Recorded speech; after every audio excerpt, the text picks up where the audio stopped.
तो हेलो बच्चों, अस्सलाम वालेकुम।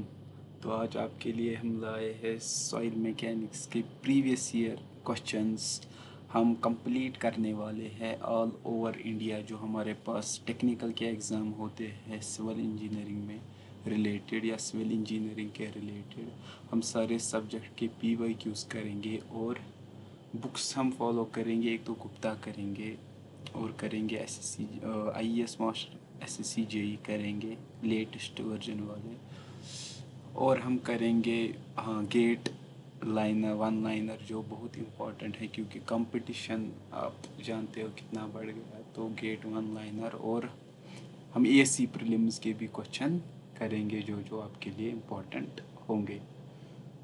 तो इस सेशन को मैं कहता हूँ कि कौन कौन ज्वाइन करना चाहेगा या कौन कर सकता है।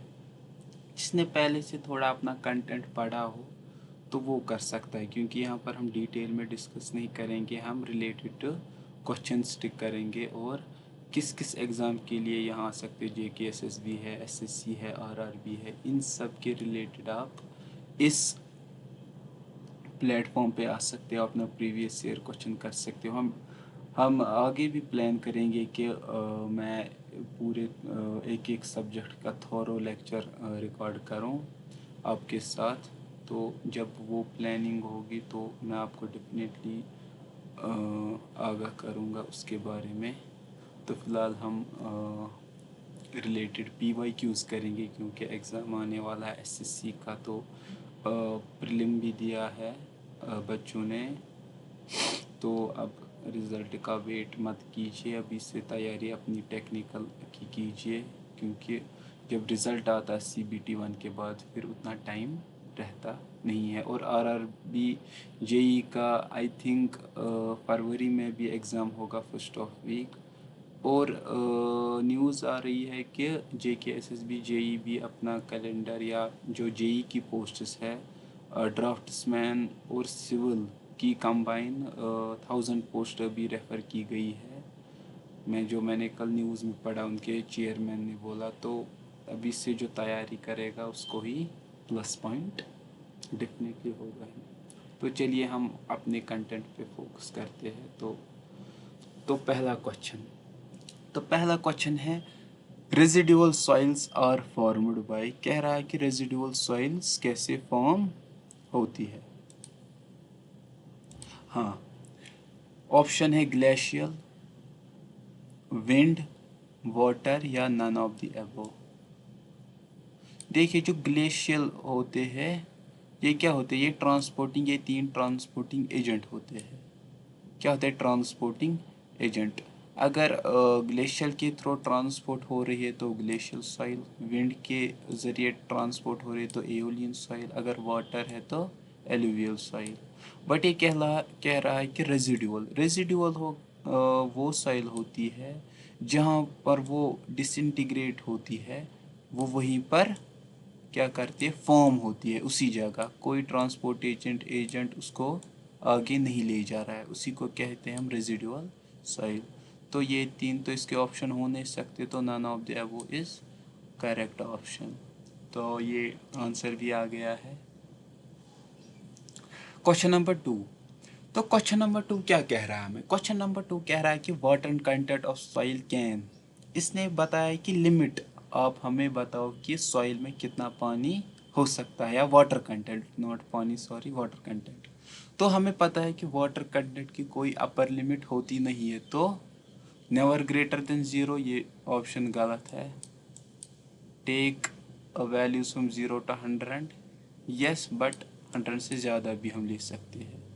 बी ग्रेटर देन, इसका डी ऑप्शन करेक्ट है। अब आता है क्वेश्चन नंबर 3।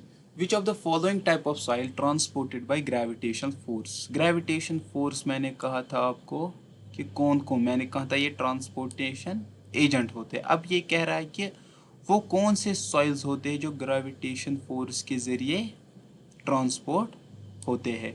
तो ग्रेविटेशन फोर्स के लिए हमारे पास है टेलस सॉइल। क्या है टेलस। और इन्हीं को जो ग्रेविटेशन के ज़रिए ट्रांसपोर्ट होती है उनको हम कहते हैं कोलोवियल सॉइल। अगर ये लोएस, ये विंड के ज़रिए, इनको हम कहते हैं एओलियन सॉइल। एओलियन। ड्रिफ्ट के ज़रिए मैंने कहा था आपको, इसको कहते हैं ग्लेशियल डिपॉजिट है, ग्लेशियल ट्रांसपोर्ट।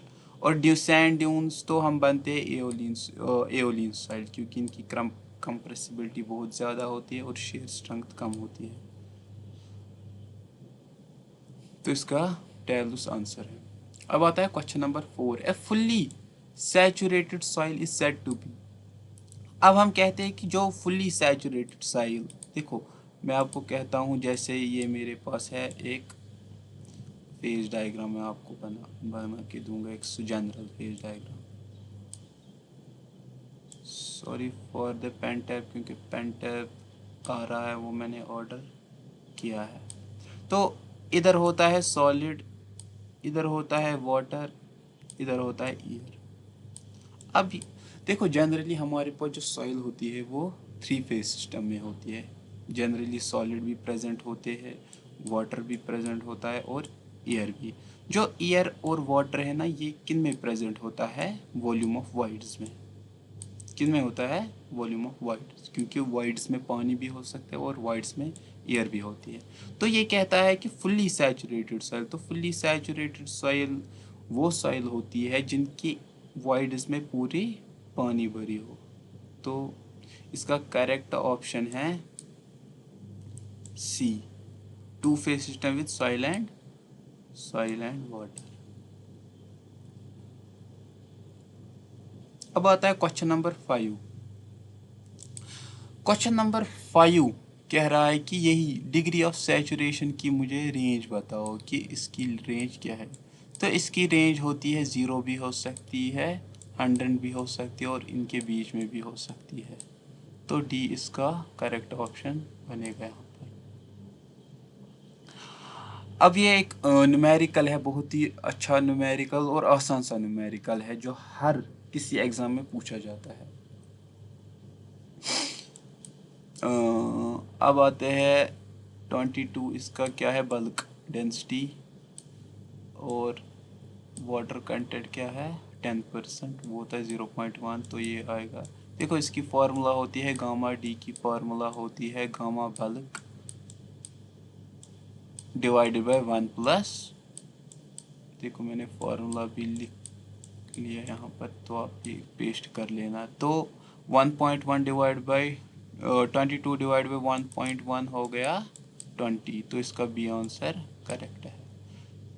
चलिए अब आते हैं हमारे पास, if the voids of soil mass are full of air. अब यहाँ पर पिछले क्वेश्चन में था full of water, fully saturated, अब एयर। तो जब पूरी एयर होगी तो वाटर प्रेजेंट नहीं होगा वॉइड्स में, तो उसको हम कहते हैं ड्राई सॉइल। क्या कहते हैं? Dry soil. अब आता है क्वेश्चन नंबर, अब परसेंटेज एयर वॉइड्स की रेंज पूछी गई है। क्या पूछी गई है?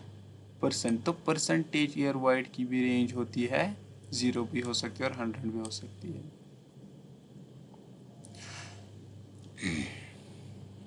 अब आता है हमारे पास एक स्टेटमेंट कि unit weight of dry soil, correct statement हमें बताना है। Unit weight of dry soil is greater than unit weight of wet soil, ये तो हो नहीं सकता है। For dry soil dry unit weight is less than total unit weight. For dry soil dry unit weight is less than total unit weight. अब आता है unit weight of soil increases due to summers, ये wrong है। हमें पता है unit weight of soil decreases due to submergence, क्योंकि gamma sat किसके बराबर होता है? गामा सेट होता है गामा ट्वाइस गामा सबमर्ज। तो जितना सबमर्ज में सॉइल होगी उतना ही यूनिट वेट उसका डिक्रीज करेगा। तो इसका आंसर डी है। अब आता है क्वेश्चन नंबर 11। आते हैं हम क्वेश्चन नंबर 11 पे। तो void ratio of soil mass can, अब वाइड रेशियो की रेंज क्या हो सकती है? सिमिलरली आप इसकी भी कोई अपर लिमिट नहीं होती है, तो वाइड रेशियो आप कह सकते हो ग्रेटर देन 0, कोई सा भी वैल्यू आप ले, को सी इसका करेक्ट ऑप्शन है। Take any value greater than 0। अब ये एक न्यूमेरिकल है। If the volume of voids is equal to volume of solid in a soil. क्या कह रहा है कि वॉल्यूम ऑफ वाइड बराबर है volume of solid. Then the values of porosity, एक तो पोरोसिटी पूछा है और वाइड रेशो पूछा है। तो हमें पता है वाइड रेशो क्या की फॉर्मूला क्या होती है, weight of wide divide by weight of solid. तो ये तो 1 आएगा, तो वाइड रेशो 1 है।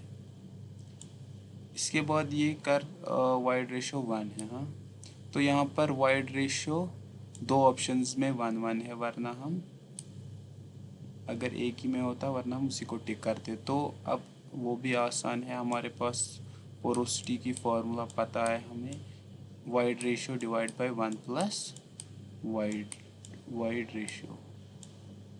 तो 1 डिवाइडेड बाय 2 आएगा सीधे, तो 0.5। तो सी ऑप्शन इसका करेक्ट आंसर है। अब आते हैं when the degree of saturation is 0। अब डिग्री ऑफ सैचुरेशन एस 0 है। अगर अब S 0 है तो क्या कह रहा है, द सॉइल मास अंडर, हम इसको क्या कह सकते हैं, इसको कह सकते हैं two phase with soil and year, जो मैंने बताया आपको। तो बी ऑप्शन करेक्ट है। वैसे मैंने आंसर्स नीचे लिखे हैं। अब आता है डेंसिटी इंडेक्स। डेंसिटी इंडेक्स की रेंज पूछी गई है, तो डेंसिटी इंडेक्स की भी रेंज क्या होती है, 0 to 100 हो सकती है। आप कोई सा भी वैल्यू ले सकते हो, लेकिन ग्रेटर देन 100 नहीं हो सकती। और आईडी हमें क्या बताता है, किसी भी सॉइल की जो डेंसिटी कैपेसिटी होती है मैक्सिमम, वो कितनी होगी। तो इसकी फॉर्मूला आप इम्पॉर्टेंट है, क्योंकि उस पर न्यूमेरिकल आता ही आता है। ई मैक्सिमम माइनस ई मिनिमम। अभी लिखने में थोड़ा दिक्कत हो रही है, तो आप मैं बता ही दूंगा ऐसे ही। E maximum minus e minimum, e natural divide by e maximum minus e minimum. तो ये इसकी फॉर्मूला होती है, या गामा डी, क्योंकि जहाँ पर ई मैक्सिमम होगा वहाँ गामा डी मिनिमम होगा। तो वैसे भी एक फार्मूला बनता है कि gamma D minimum minus gamma natural, gamma D minimum minus gamma maximum. तो ऐसे भी एक फार्मूला बनती है, क्योंकि वाइड रेशो इन्वर्सली प्रोपोर्शनल होता है किससे, अगर मैक्सिमम होगा तो ये इन्वर्सली होगा गामा डी के। जितना ज़्यादा गामा मैक्सिमम उतना कम डेंसिटी। अब ये एक अच्छा सवाल है। If the degree of saturation of partially saturated soil is 60, air content बताओ। एक फार्मूला आपको पता होनी चाहिए, degree of saturation plus air content, ये होता है 1 के बराबर। तो अगर ये 60 है, ये कितना होगा, ये उधर चढ़ेगा तो ये 40 आ जाएगा, सिंपल। तो इसका आंसर है 40।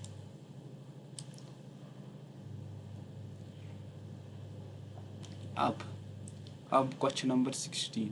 If the water content off fully saturated soil mass is 100%। अब वाटर कंटेंट है 100% और फुल्ली सैचुरेटेड है।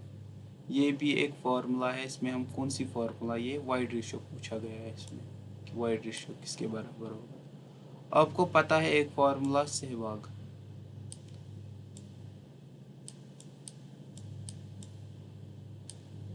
जी, अब क्या कह रहा है, अब कह रहा है डिग्री ऑफ सैचुरेशन 1 है और वाटर कंटेंट भी 1 है।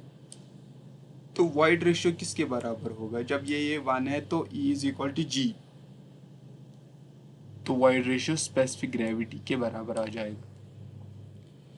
अब आता है the ratio of volume of voids to the total volume of soil. बहुत ही आसान सा क्वेश्चन है, कोई भी बताएगा, पोरोसिटी कहते हैं। अगर सॉलिड्स होगा तो वाइड रेशियो आएगा।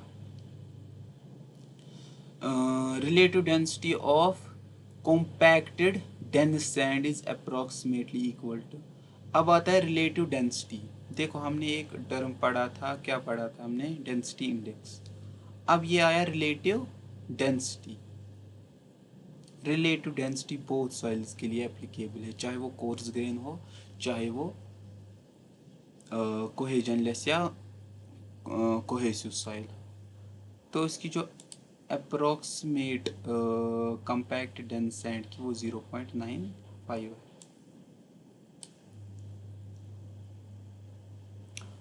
If the sand in situ is in the densest state, क्या बोल रहा है कि जैसे मेरे पास कोई साइट है, वहाँ पर मेरी सैंड वो डेंसेस्ट स्टेट में है, then the relative density of sand, then the relative density of sand is, वही फॉर्मूला मैंने आपको बताई, आईडी और आईडी की formula,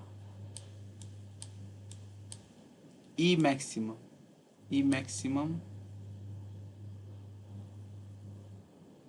minus e natural, e natural,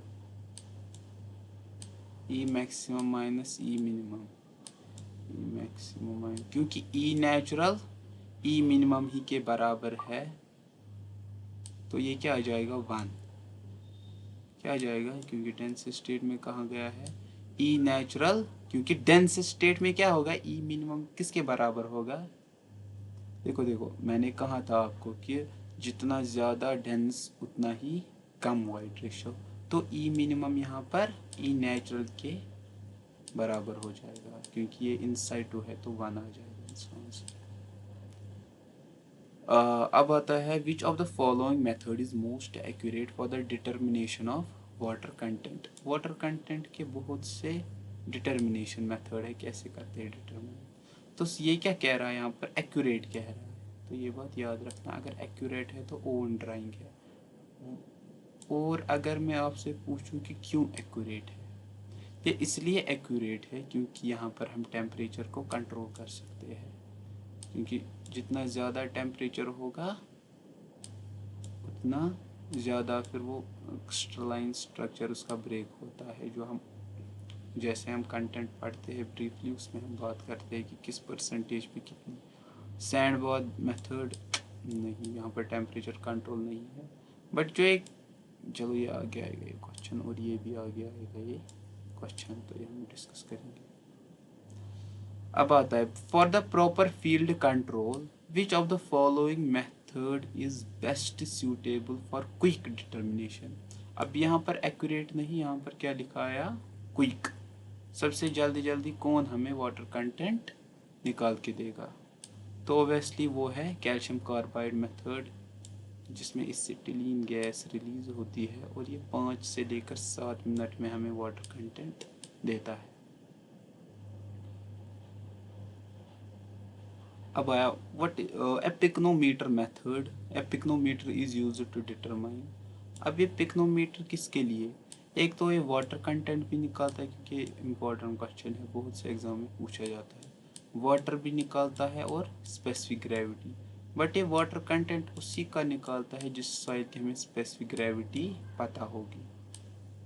तो क्या क्या मैंने कहा, वाटर कंटेंट, उसी ऑप्शन इज द करेक्ट। तो ये अब आता है Stokes law. Stokes law is valid only if the size of particle is, क्या क्या है, देखो Stokes law, Stokes law valid है किन किन पार्टिकल, ये है वैलिड 0.2 mm से लेकर 0.2 माइक्रोन, जो आंसर सी है। इसके कुछ अजम्पशंस भी है, क्या है, अजम्पशंस भी है, जैसे जो मेरी सेटलिंग, जो पार्टिकल्स नीचे उतरेंगे या सेटल डाउन होंगे वो डिस्क्रीट सेटलिंग होंगी, और जो मेरा मीडियम है वो सेमी इन्फिनाइट मीडियम होगा, और जो मेरे पार्टिकल्स है वो स्फीयर हो जाए हो, क्या स्टोक्स ने क्या माना, जो पार्टिकल्स है वो स्फीयर होने चाहिए, तो इसकी फॉर्मूला है सेटलिंग वेलोसिटी, हम आगे पढ़ेंगे G-1 gamma D divided by 18 mu, तो इसकी रेंज है। अब आते हैं हम हाइड्रोमीटर एनालिसिस। देखो ये अब हम पहुंच गए हैं सीव एनालिसिस पार्टिकल साइज डिस्ट्रीब्यूशन में। हम पार्टिकल साइज डिस्ट्रीब्यूशन में हम क्या क्या करते हैं, एक तो सीव एनालिसिस करते हैं। सीव एनालिसिस हम करते हैं जहाँ पर हमारे पास ग्रेटर देन 75 माइक्रोन के पार्टिकल होंगे, वहाँ पर हम सीव एनालिसिस करते हैं।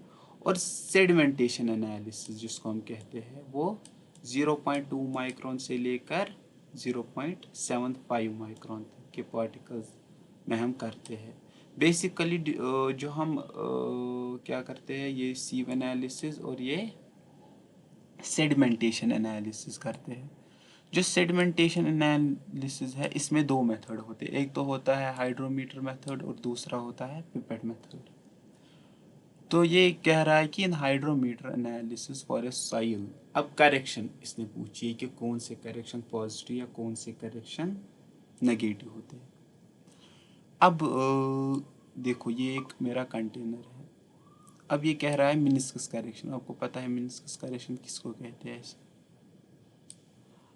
अब जैसे मेरा सॉइल सैंपल विद वाटर इधर तक आ रहा है, लेकिन यहाँ पर वो कहाँ, यहाँ पर वो कहाँ पर है, इधर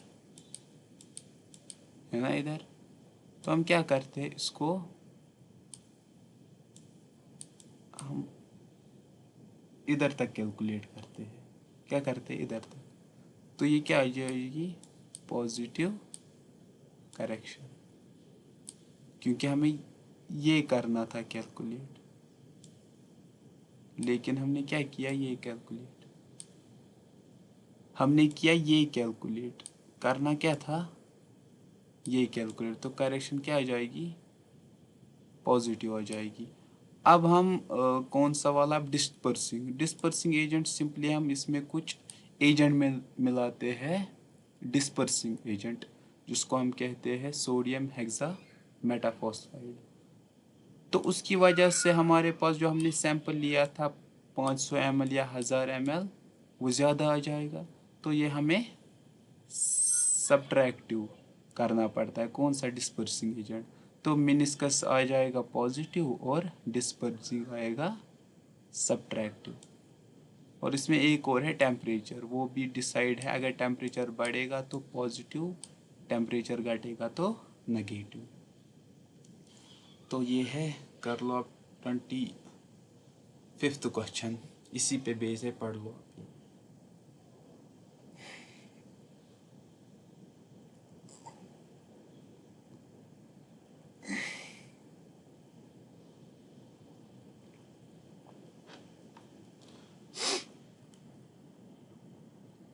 हाँ ये देखो देखो, मैं आपको ये समझाता हूँ जो मिनिस्कस कैसे एडिटिव आता है। जो ये होता है ना, ये इसका मिनिस्कस ऐसे बनता है, ऐसे। देखो हम कैलकुलेट क्या करते हैं, ये, लेकिन कैलकुलेट क्या करना होता है, ये। तो इसीलिए ये क्या है, पॉजिटिव आ रहा है। अब the hydrometer method of sedimentation analysis differs from the pipette. देखो दो मेथड होते हैं, पिपेट और हाइड्रोमीटर मेथड। देखो ये दोनों सेम प्रिंसिपल पे काम करते हैं, बट पिपेट मेथड में हम क्या करते हैं, पिपेट मेथड में हम जो सैम्पलिंग डेप्थ होती है वो कांस्टेंट होती है, 10 mm सैम्पलिंग डेप्थ कांस्टेंट होती है, बट इसमें सैम्पलिंग डेप्थ वेरी करती है, हाइड्रोमीटर में वेरी करती है। तो बस देखो प्रिंसिपल भी ठीक है। The method of taking observation, the method of preparing side, देख the method of taking observation, इसका आंसर ये आ जाएगा, क्योंकि ये तो सेम है। द मेथड प्रिपरेशन भी सेम है, जैसे ये 3 फेज में हम प्रिपेयर करते हैं सॉइल सैंपल, जैसे डिस्पर्सिंग एजेंट को मिलाना, कितना पानी और सॉइल लेना है, वैसे। तो मेथड ऑफ प्रिपरेशन तो सेम है, ऑल ऑफ द अबव तो आएगा नहीं, तो इसकी जो हम मेथड ऑफ टेकिंग ऑब्जर्वेशंस, तो बी इसका सही जवाब है। अब आता है which of the following is a measure of particle size range. देख दो होते हैं, एक तो होता है कोफिशिएंट ऑफ कर्वेचर, दूसरा होता है coefficient of uniformity. Coefficient of uniformity हमें पार्टिकल साइज रेंज बताता है, और कोफिशिएंट ऑफ कर्वेचर हमें बताता है ये शेप। तो यहाँ पर हमें रेंज पूछी गई है, तो हम जाते हैं यूनिफॉर्मिटी कोफिशिएंट के साथ। इसकी फार्मूला भी होती है, अगर सी यू की फार्मूला है तो D60/D10, और सी यू की है D30² divide by D60 into D10। D10 होता है इफेक्टिव साइज, और या उससे 10% पार्टिकल्स हमारे सॉइल में छोटे हैं। अब आता है which of the following statement is correct. Uniformity coefficient represent shape of the particle. हमने कहा था यूनिफॉर्मिटी कोफिशिएंट साइज को करते, तो ये गलत है। For well graded soil, well graded soil both uniformity coefficient and coefficient of curvature nearly lies unity। नहीं, ये मैं आपको बताऊंगा। देखो जो सी यू है, अगर ये मेरे पास ग्रेटर देन 6 है तो इसको मैं कहता हूँ एस वेल ग्रेडेड ग्रेवल। अगर मेरे पास सी यू है ग्रेटर देन 4, ये जी है, हाँ, well graded gravel.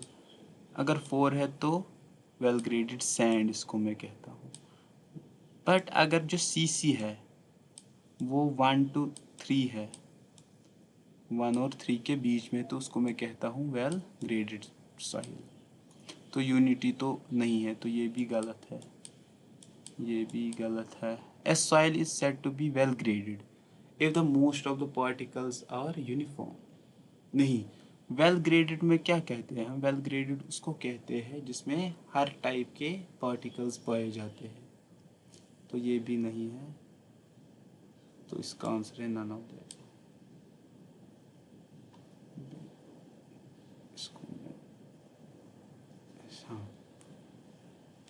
Uniformity coefficient of soil is क्या आता है?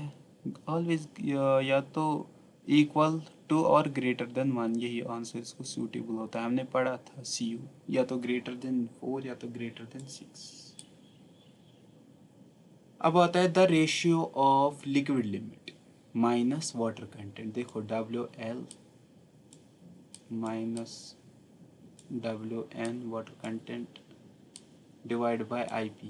IP की फॉर्मूला क्या होती है? IP की फॉर्मूला होती है WL minus WP plastic limit, liquid limit. और ये किसकी फॉर्मूला होती है? ये होती है कंसिस्टेंसी इंडेक्स की।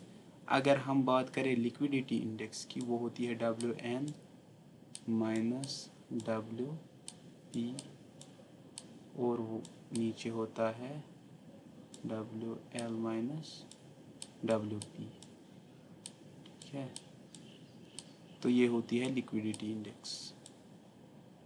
और लिक्विडिटी इंडेक्स और कंसिस्टेंसी इंडेक्स जब प्लस करते तो 1 आंसर आता है, इसका एड 1 होता है।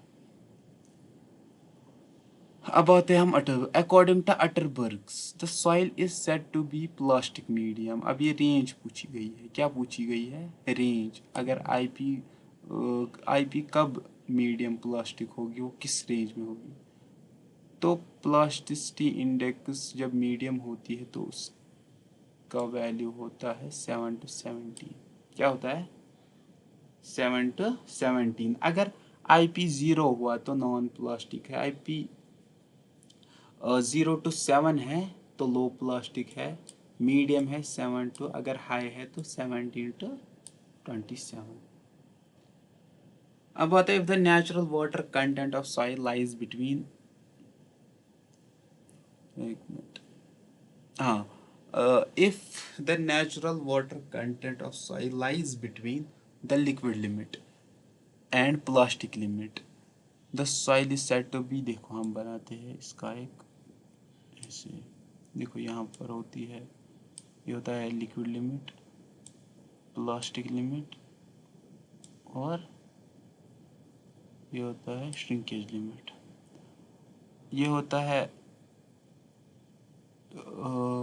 Liquid state plastic state, semi solid state और ये सॉलिड स्टेट।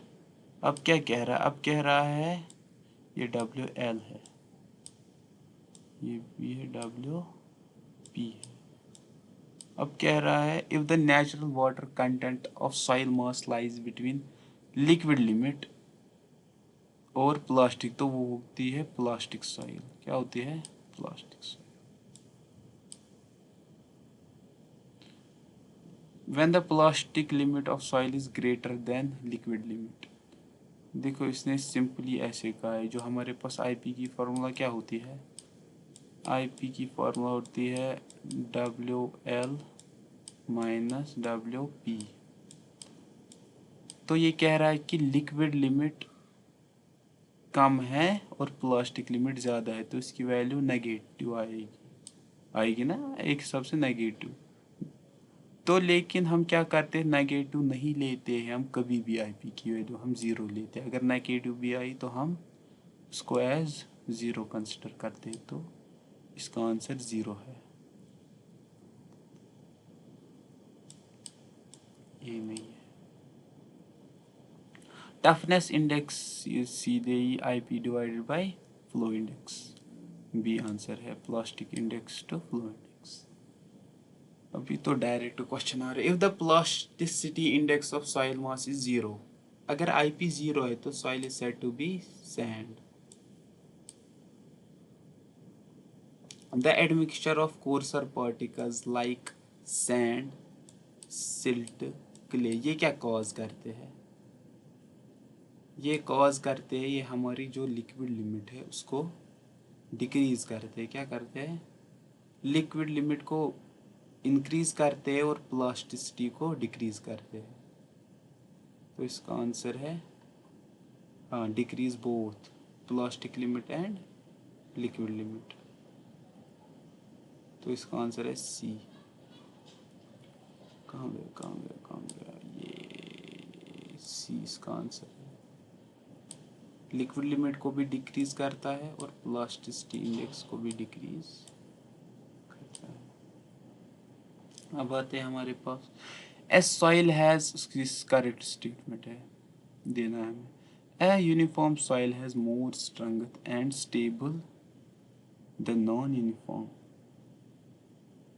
ना, क्योंकि uniform soil poorly graded soil होती है, जिसमें एक ही टाइप के मटेरियल्स या हाँ एक ही टाइप के पार्टिकल्स प्रेजेंट हो। A uniform soil has less strength and stability than non. लग रहा है ठीक, चलो आगे ऑप्शन पढ़ते हैं। A uniformity coefficient does not effect strength and stability. Uniformity coefficient of poorly graded soil is more than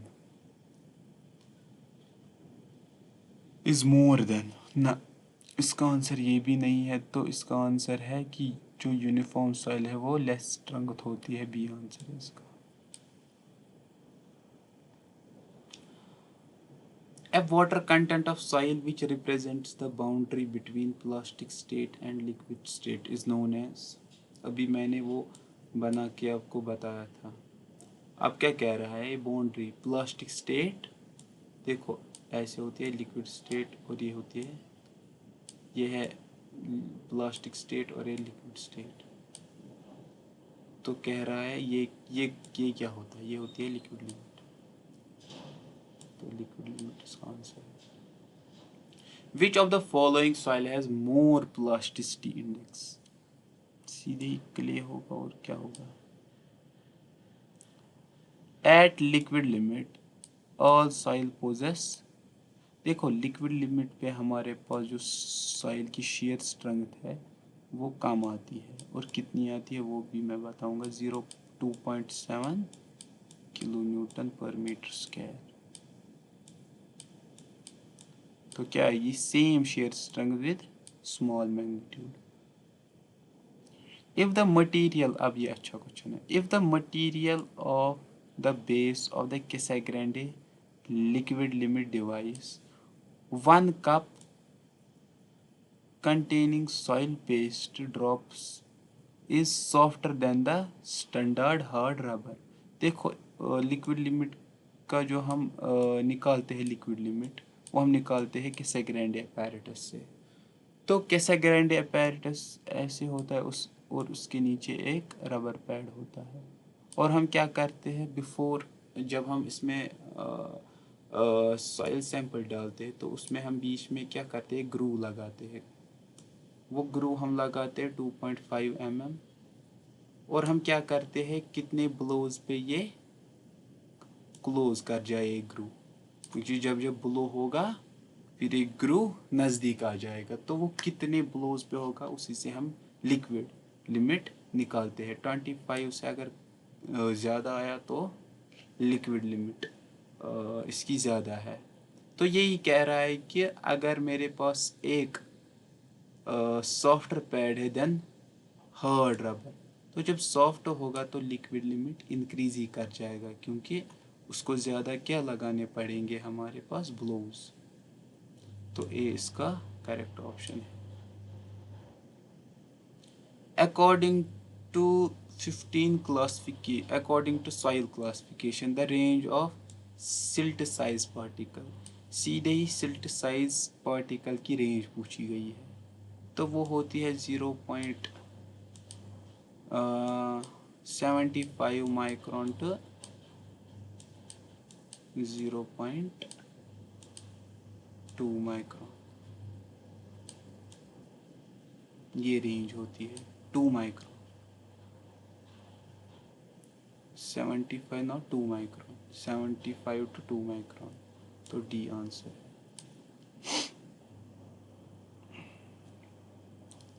2 to 75 micron. अब आता है highway research board classification of soil is based upon. देखो हाईवे आपने वो formula पढ़ी होगी, 0.2 a plus 0.01 bd plus 0.005 ac। तो जो ए बी सी वो क्या करते हैं, उनमें पार्टिकल साइज रिलेटेड भी डाटा होता है और प्लास्टिसिटी इंडेक्स, प्लास्टिसिटी कैरेक्टर। तो ये बहुत क्या करता है, इन पे डिपेंड वो फार्मूला। तो सी करेक्ट ऑप्शन। अब आता है inorganic soil with low compressibility are represented as. देखो इसने यहाँ पर सिल्ट की बात की है, इनऑर्गेनिक। तो सिल्ट हम एम से रिप्रेजेंट करते हैं और एल किसके लिए डिफाइन करते हैं हम, लो कंप्रेसिबिलिटी। और कंप्रेसिबिलिटी जैसे 20 है, 35 है और 50 है, ये क्या है, लिमिट। इसको मैं कहता हूँ लो कंप्रेसिबिलिटी, इंटरमीडिएट कंप्रेसिबिलिटी और हाई कंप्रेसिबिलिटी। तो ये बात याद रखना। अब आता है sand particles are made up of. जो सैंड पार्टिकल्स है वो रॉक मिनरल से बनते हैं। अरे क्ले का पूछा गया होता तो ये क्ले में ये चीज़ें पाई जाती है, क्ले मिनरोलॉजी में हम ये पढ़ते हैं, ये बहुत ही इम्पोर्टेंट होती है, आगे पढ़ेंगे। The clay mineral with the largest swelling and shrinkage property, ये क्वेश्चन तो सबको आता ही होगा, माउंट मोरिलोनाइट। क्योंकि एक सॉइल होती है जिसको हम कहते हैं ब्लैक कॉटन सॉइल। तो ब्लैक कॉटन सॉइल में क्या होता है, एक मिनरल प्रेजेंट होता है माउंट मोरिलोनाइट, जिसकी वजह से उसमें क्या होता है, लार्ज स्वेल और श्रिंकेज प्रॉपर्टीज।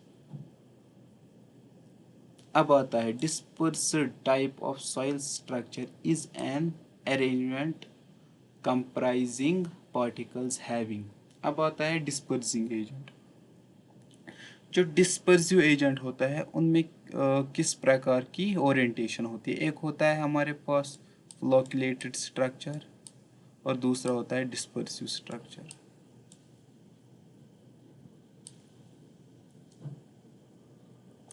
जो डिस्पर्सिव स्ट्रक्चर होता है उनमें फेस टू फेस ओरिएंटेशन होती है। क्या होती है, face to face.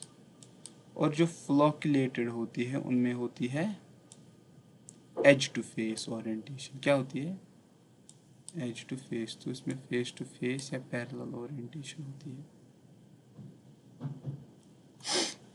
Okay sir, 1 minute, आपको इसके बारे में बताऊंगा। Wait a minute.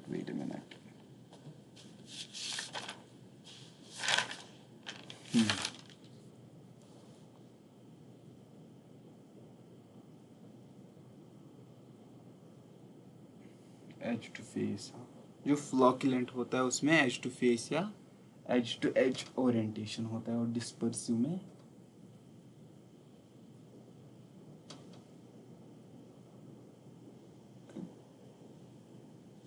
देखो जो कौन सा होता है, एक मिनट, जो फ्लॉक्युलेटेड स्ट्रक्चर होते हैं इनमें अट्रैक्टिव फोर्स होता है। क्या होता है? अट्रैक्ट। ये ऐसे अरेंज होते हैं जैसे ये है और ये है, ऐसे ऐसे ऐसे हो गया एक ऐसे, और जो हमारे पास डिस्पर्स्ड है वो ऐसे होते हैं, ऐसे फेस टू फेस, ऐसे पैरेलल ओरिएंटेशन। इनको फेस कहते हैं और इनको एज कहते हैं। अब आता है जो डिस्पर्सिव टाइप स्ट्रक्चर में, उनमें होता है रिपल्सिव फोर्स, और रिपल्सिव फोर्स जनरली हम क्या करते हैं, जब रिपल्सिव फोर्स होता है तो इनमें बॉन्डिंग टाइट होती है। तो अगर हम कंपेयर करेंगे फ्लोक्युलेटेड स्ट्रक्चर और डिस्पर्सिव स्ट्रक्चर, तो शेयर स्ट्रेंथ सबसे ज़्यादा डिस्पर्सिव में निकल के आती है, और डिस्पर्सिव स्ट्रेंथ हम वेट साइड ऑफ ऑप्टिमम में निकल, वो हम आगे पढ़ेंगे।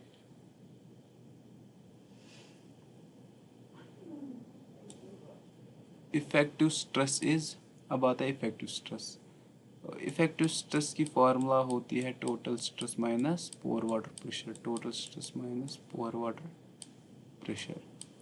अब देखो ये जो इफेक्टिव स्ट्रेस है, ये कोई डायरेक्ट हम मेजर नहीं कर सकते। तो the stress eight particles contact, नहीं, पार्टिकल्स कांटेक्ट वो नहीं होता है, ये a physical parameter that can be measured, नहीं, ये एक फिजिकल है बट ये मेजर नहीं किया जा सकता, ये सिर्फ डिपेंडेबल है। ये किन पे डिपेंडेबल है? एक तो टोटल स्ट्रेस पे और पोर वाटर प्रेशर पे। Important because it is the function of engineering properties, yes, ये बात सही है, सी ऑप्शन इज करेक्ट, ये इम्पोर्टेंट है इंजीनियरिंग प्रॉपर्टीज के लिए। अब आता है rise of water table above the ground surface causes. अब क्या है, जब ये मेरे पास ग्राउंड है या सरफेस है, अगर वाटर इसके ऊपर चला जाए तो क्या होगा? इसके ऊपर चला जाए तो equal increase in pore water pressure and total, या इक्वल डिक्रीज या इंक्रीज पोर वाटर और डिक्रीज। जब ये ऊपर चढ़ता है तो इफेक्टिव स्ट्रेस अनअफेक्टेड रहता है। क्या रहता है? तो equal increase in pore water होगा, क्योंकि पोर जितना ज़्यादा पानी ऊपर आएगा उतना ही पोर वाटर प्रेशर बढ़ेगा। पोर वाटर प्रेशर होता है जो सॉइल्स में पानी होता है, जो वो फोर्स लगाता है सॉइल पे, उसी को कहते हैं पोर वाटर प्रेशर। जब पानी राइज करता है एबो सरफेस, तो क्या होता है, increase, equal increase in pore water होता है और इक्वल इंक्रीज टोटल स्ट्रेस होता है। तो इसका ऑप्शन ए करेक्ट है। अब आता है क्वेश्चन नंबर 50।